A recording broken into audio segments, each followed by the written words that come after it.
Estimados estudiantes, buen día. Vamos a hablar hoy un poco más sobre la revisión de la literatura y su importancia.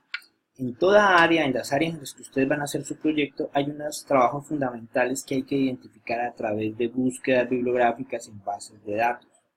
Y la tarea de identificar esos trabajos relevantes, inclusive la historia de los trabajos, quién ha trabajado en el área, cuáles son los conceptos fundamentales, cuáles son los problemas, cómo se resuelven ahí, se puede representar todos esos trabajos como una red, como una malla, y a eso lo llamamos revisión de la literatura.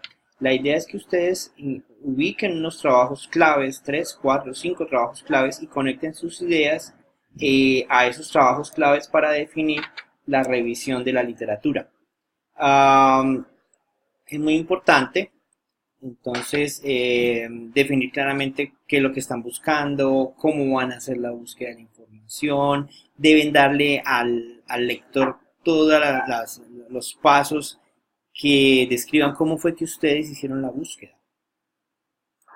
Hay distintas formas de representar una revisión de la literatura. Esta, por ejemplo, es una representación de la revisión de la literatura de un trabajo de mi tesis doctoral que trató de ordenar todo lo que estaba leyendo alrededor de dos conceptos. Si el castigo para cooperar era fuerte o débil y si la cooperación era posible o no era posible. Mejor dicho, los efectos del castigo sobre la cooperación, fundamentalmente.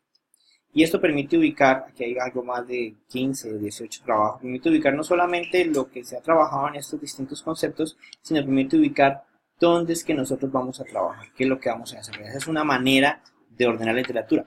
Entonces, la revisión de la literatura tiene como función hacer una síntesis del área de investigación que me permita ubicarme. Es algo así como si hiciéramos un mapa de lo que se ha trabajado para ubicarnos ahí. Obviamente, podemos leer muchísimas referencias, pero la idea en este primer semestre no es leer muchas, digamos 4, 5, máximo 10 referencias, pero que las interpretemos muy bien para poder situar en ese mapa, en esa revisión de la literatura, en esa síntesis del área de investigación, ubicar dónde es que vamos a trabajar.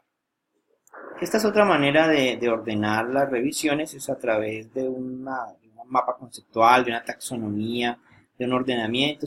Esto por ejemplo, es un ordenamiento de simulaciones basadas por computador para soportar el aprendizaje de sistemas socioeconómicos.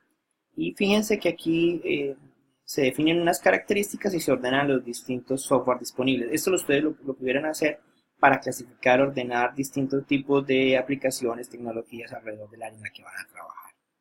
Otra manera de ordenar lo que encuentran en las bases de datos es a través de una tabla en donde definan una serie de elementos conceptuales claves. Por ejemplo, el autor, el año, los puntos claves del artículo, el framework, en este caso desde donde el enfoque, desde donde se está planteando el aporte, los trabajos básicos del área y el argumento. Obviamente ustedes pueden definir estos elementos claves y estos elementos claves deben estar derivados del problema, de la tecnología que se esté trabajando. Entonces, este puede ser una manera en que ustedes presenten sus 5 artículos y los ordenen de acuerdo a características fundamentales que ustedes identifiquen. Fíjense entonces que pueden entonces definir su proyecto, su tema de proyecto, el título de proyecto, eh, pueden definir las palabras claves, definir en qué bases de datos van a trabajar con este esquema, decir cuántas referencias recuperaron y seleccionar de esas 5, decir por qué seleccionaron esas 5, porque son las más recientes, porque son las más citadas, colocar la citación año y escribir, por ejemplo, algunas características. Pueden colocar en este caso qué soporta la hipótesis, cuál fue el problema que se trabajó, cuál fue el método que se trabajó, cuántas citaciones tiene el paper, de tal manera que ustedes puedan mostrar 5 trabajos alrededor del tema que ustedes han venido trabajando. Pueden ser patentes, pueden ser artículos, pueden ser libros, pueden ser tecnologías las que ustedes comparen de acuerdo con una serie de características que ustedes también las pueden definir. Espero que esto les haya servido para aclarar un poco cómo se hace la revisión de la literatura. Gracias.